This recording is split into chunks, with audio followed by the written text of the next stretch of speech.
Okay, people, welcome back to another play day. I haven't been keeping a rigid schedule, but I feel like I've done more customizing in the past few months than I have in a while. Well, like I always say, it comes in waves.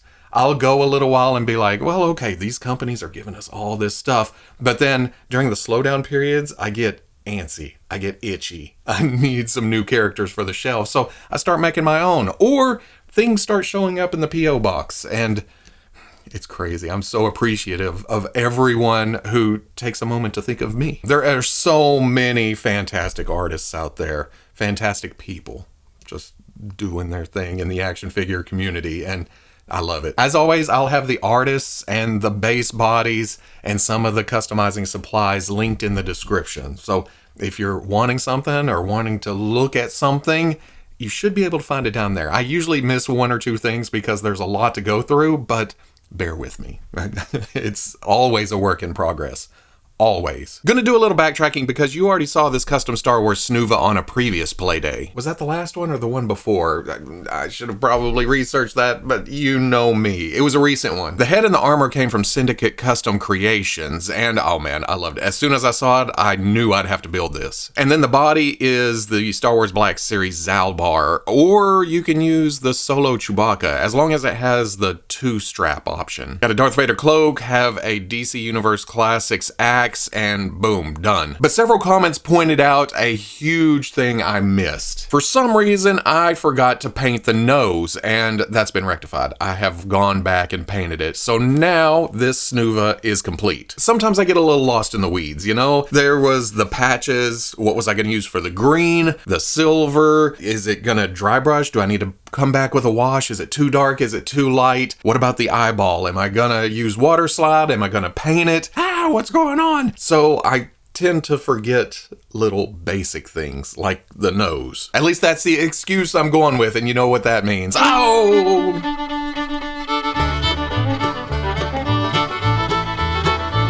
Another custom I'm revisiting is the Marvel Legends Rachel Summers Phoenix from Excalibur. And no, I'm not just parading it back out because I'm so proud and so happy to finally have this character on my shelf. If I were doing that, I'd bring Nanny out again, who got her own video last week. You can watch that right there. Oh, self-promotion plug. Ooh. The base body is Marvel Legends Shriek, and then the spikes are some fingernail art things on Amazon. The link is in the description. But the reason I'm bringing it back up is because I finished another Rachel Summers custom head from Metaverse Customs. The first time around, the head had a slightly angry look to it, a furrowed brow, which is perfectly fine. She lost her temper. But for the basic Rachel, I wanted something a bit more neutral, or even kind of smiling, a little bit of grin. And I surprised myself with the eye paints again. I thought I'd peaked here, but I don't know, I'm pretty happy with this too. Because I'm not gonna lie, I'm getting older, I'm getting shakier, I'm getting blinder. I keep having to change out the magnifying glasses on my goggles. I get a brighter light on my forehead, but I'm still having fun. That's all that matters. So here's my Excalibur shelf, Rachel, and I have this costume with the Metaverse Customs power effects with the furrowed brow, because maybe she's exerting herself a little bit more, getting that. And I still have this head I need to work on because the paint I did, I'm not completely happy with. I think I'm going to go for a different effect or something. Sometimes you think you finished the custom and you haven't, and that's okay. You can always come back around, change things up.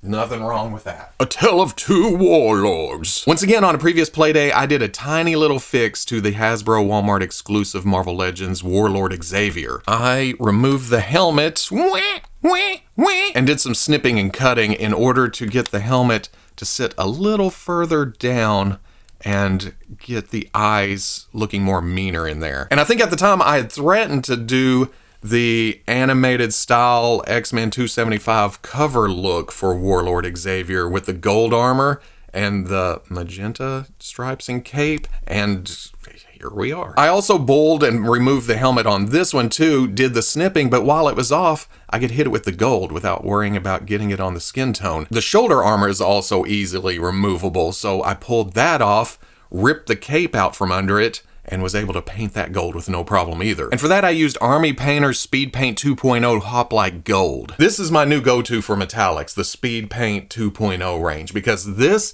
and Broadsword Silver, oh man, just, you can't beat it. You just swipe it on. This was put on with a brush. and it came out smooth as all hell. Look at that. You just kind of want to lick it. Hey, what did I just say?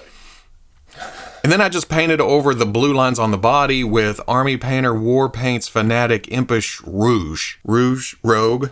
But the icing on top, the thing that finally pushed me to do this custom, was the cape from Don Sawyer. I can't remember how this came about, but I said something about magenta, and he said, hey, I've got you covered. And then we met up at Legion's Con, and he gave me this and another one for a future project that I'm working on that I'm having trouble with the body parts. But that's how it goes sometimes. Sometimes you have to just wait for inspiration. So yeah, now I have my X-Men 275 interior art Xavier, and then I have my X-Men 275 cover Xavier. And right now is the perfect time to grab another Warlord because they are deep clearance cheap on Walmart.com. And yes, I bought 3, don't judge me. It's a good clean base body, and that crazy Xavier face is too good to pass up. Next up here is Henry Peter Gyrich. I know, not the most exciting of characters, but when I saw this head on Toy Box Customs eBay page, I just had to have it. Every superhero team needs a sniveling, semi-villainous government agent somewhere around in the display, right? I know it's dude in suit, but man, the head sculpt, it's undeniably Gyrich. The expression, the raised eyebrows, but I think it's the glasses that really sell it. Very specific, very signature to Gyrich. This is the man that would only allow the Avengers to have 7 members at a time. Villainous! But I remember him always popping up and trying to swing his Henry Peter around all the time. Just, hey, I represent the government, I'm over all of y'all, and this is how it's gonna be done. Which is usually the opposite of how the team wanted to do it, so you know how it is. And yeah, I did paint the eyeballs under there. They're not the cleanest because I knew they'd be covered, but looking from the side, you can see them in there, so yeah, just in case. The sculpt kind of reminds me of Norman Osborn. I think it's the hair, but then it's very smooth. It has a slight animated feel to it, but it works. Again, it's the glasses that sell it the most. And actually, now that I think about it, or well, look closer, I got the skin tone a little bit pink. Again, sometimes you're just never done. But how much time do I want to devote to Henry Peter Gyrich? I zoned out there for a minute because, yeah, I'm going to devote more time to Henry Peter Gyrich. Next up, I got some prints from Hottest Fuzz Customs, and oh man, I'm going to need another Deadpool, I think. I'm going to leave the claws on this one and then have another with guns or whatever. Plus, it's Deadpool. I have been known to get multiples in the past. Why should I break that trend now? The crazy thing here is I had these in hand before Hasbro released this Deadpool. That's how quick some of these artists are. It's awesome to see, to just roam around Instagram and just find things that you need, that you desperately want for your collection. I wasn't sure of the colors on these wrappy parts, so I just went with a darkish brown. Then for the bones, I went with the Army Painter Speed Paint 2.0 Broadsword Silver. Again, metallics in the speed paint range. It just covers. You throw it down, it almost does it itself. You could almost sit back and go, okay, paint. It doesn't work like that. It makes it more fun and it's more time efficient because you're only slapping one coat on there and then you can move on to the next thing. You know, like painting up this BabyPool I also got from Hottest Fuzz Customs. I didn't realize how many small details there were on this when I ordered it, but then I went to painting and I realized, oh, there's a Deadpool logo there and on the end of the pacifier. And that's kind of rough, but on the shelf at a distance, nobody will ever see it, including me. Again, getting old. But now that I'm looking in the camera lens, I miss, what the hell's going on there? I wasn't sure of the actual colors back here, so I just went with traditional baby bottles. Most of the pictures I grabbed real quick was just this. So I painted it as close as possible. But I kind of like the white and orange contrast to the red and blacks. And now I need more Deadpools for this scene because there were so many more. I have empty space here and here. Fill it up, somebody. Won't somebody fill it up?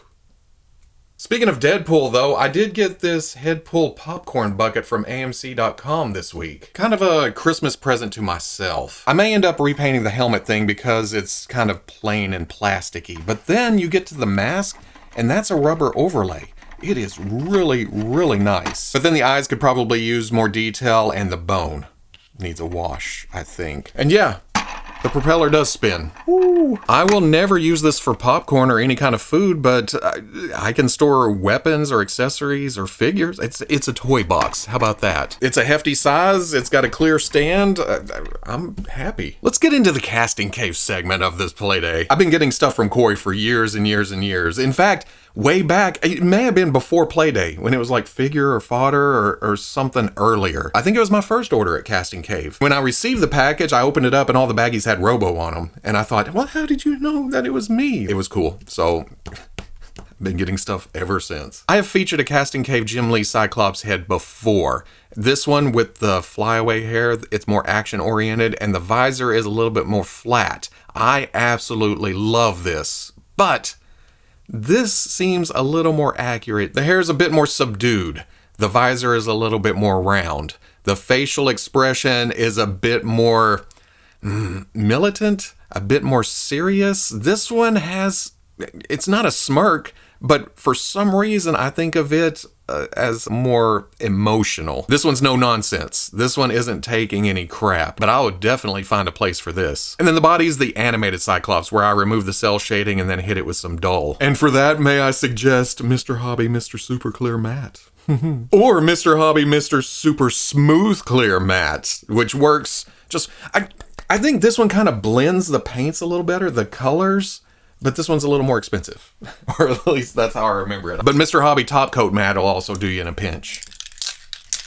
I really like matte spray. What can I say? He also sent me this Morph, and holy moly, in the camera that looks super bright white. It's so smooth, and the blue shading works so well. This is the one I had, which again was in a previous Playday, and I don't know which one I like better. This one's a bit more emotive, but this one seems, One of these are staying on the animated series style body, and the other, whichever one I choose, is going on the Age of Apocalypse morph body, which I need to break out, not for an Age of Apocalypse morph, but for an Exiles morph.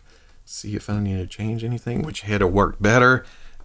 There's decisions on the horizon. This looks crazy in my camera viewfinder. I don't know what it's going to look like in the final video, but hey, just know that it looks amazing. Then there's this Star Wars Quinlan Vos head that I saw Corey painting on the last Chop and Shop I was on. So of course I had to make a body for it. The base body is a Star Wars Black Series Plo Koon that I repainted the upper arms on. That was so I could match the paints on the Black Series Clone Wars Mace forearm. I used that because it was a puffy sleeve and a gauntlet. I shaved down the clone armor and put this, what was it? Oh, Marvel Legends Shadowland Daredevil forearm wrap. That can hang out with my action Quinlan Vos. I got that head and armor from Scoundrel Stock. Then it's an Anakin body with some bare arms and some articulated icons forearm wraps. The Shadowland Daredevils were a bit bigger to go up over the puffiness and kind of fit the length of this arm, the length of the original clone armor. Two different styles, but it's Quinlan Vos. Now, I'll admit this is not accurate to any of the Quinlan reference pictures I found online. It's usually more tan sleeves and pants, but the spirit's there. The underclothes aren't the same colors as the tunic. He's got the wraps, he's got the head, and he's got the general look. But if another Jedi body comes along with better colors on it, maybe I'll swap the head out.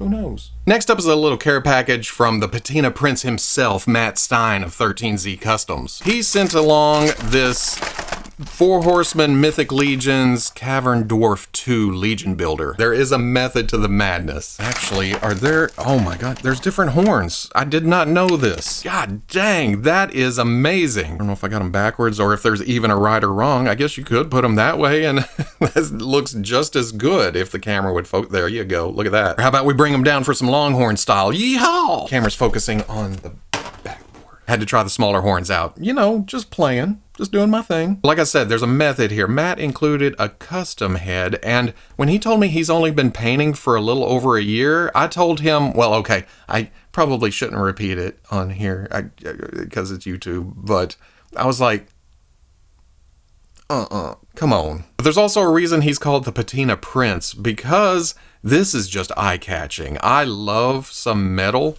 when it comes to my plastic. You know, an armored look, sharp edges and everything. But you add a little age to those things and it's even better. That yucky pale green against the copper color, it just completely works. Kind of looks like it's been in the water for a while or out in the elements. Yeah, I dig it. I found these weapons out in the open and now they're mine. Man, maybe I do need some Mythic Legions because this one's staying like this. I may bulk it up with the shoulder pads and such, but man, I need more dwarfs. That's even better with the shoulder pads. He's a little tank. Here's Nein Nunb from JP Lavanda, and yes, I say Nein Nunb because that's how I've pronounced it since the early 80s. But I've also heard Nein Nunb and Nein Nunb.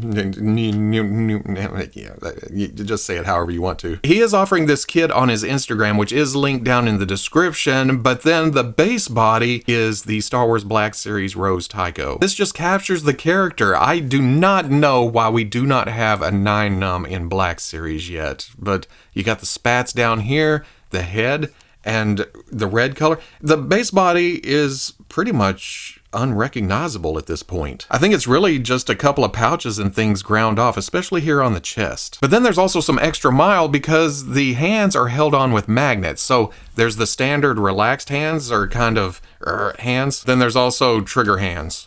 But I think I'm just gonna have Nein getting ready to fly up against the Death Star. Have him hanging out with General Lando, or do I finally need to make Lando in Han's clothes from when he was actually flying the Falcon? But yeah, I love this. I've attempted this custom several times, but I've never got around to actually making the spats fit and the extra things you have to get to put on top. So yes, I love this. I'm so happy to have this one. I don't know what my next Grail piece is going to be.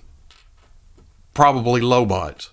Lobot's now higher up on the list. But then I am going to finish this playdate with this crazy thing. Some insane Legions collectors out there. Well, this is from Brian Ramos. He does mention in his note that it's a group effort, that he has collaborators that work on a lot of things together. Brian's Instagram is HSEGURO,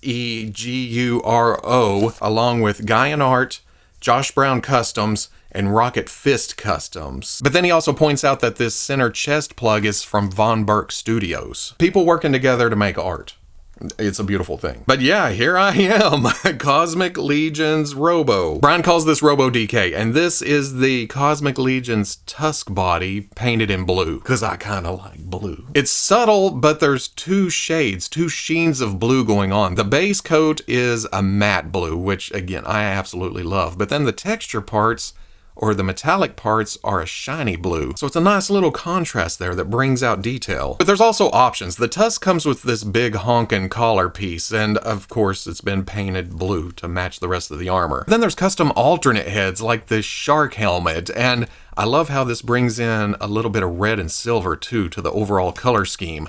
Just kind of pops that up there. It makes it the focal point, like, oh, you're gonna watch out for those jaws and those eyes, those dead red eyes. There's also this skull head, which again brings in the red eyes, but then there's also a copper color to the brain poking out. Both of those are amazing, but there was another head included in the package that I may be a little biased towards. There's also this Robo logo head. That artwork was done by my local buddy John Thorman, and I've featured it at the end of some videos here and there, but it hasn't really become prominent yet. I like to ease things in nice and slow. I don't want to just hit you with, here's all the logos and everything. I think I did enough of that last December, about a year ago. But I absolutely love this. There's your two tones of blue, brings in a black visor.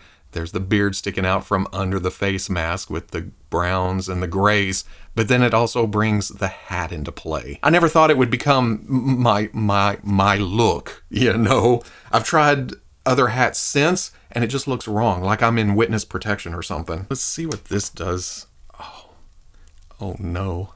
Oh, this may be the look. I don't really see this as a robot. I see this as me in a spacesuit of some kind, where everything is protected, except for the beard, I guess. And I gotta put a hat on top, and throw some gray in there. I love it. Josh Brown also sent me a care package of those same heads printed out. And I think he will be making these available on his site. Again, his Instagram is in the description. And we're working on sizes so I can use them with other lines, you know, for an actual Robo. So at the end of the day, we got to play, and that's a good dang day. Always a good dang day when you get to play. Like I said at the beginning, all the links are in the description. If you're wanting something to add on, something to paint, something painted, you can probably find what you're looking for. So much talent out there. You think you've seen everything? You think you know everybody? No, there's still more. It keeps going and going, and there ain't nothing wrong with that because, hey, that's what life's about. Always finding something new, something to play with, something to learn. I'm still learning after all these years. I've been customizing for, let's see, I started on the Star Wars listserv back when it was an email thing in the 90s sometime. So I started customizing with Power of the Force 2, 3 3/4 inch, and then worked my way into Star Wars or Spider-Man Classics and Marvel Legends and DC Universe Classics. So I've been doing this for, oh my God, I don't even want to add all those years up. Is that 30 years at this point? So yeah, every time I see something new pop up, bam, I'm on it. I love it. Even if I just get to look at pictures, that's fine too. I'm like, oh, okay. That's good. Like I always say, go show some love, go buy some prints, go buy some art. It's fun.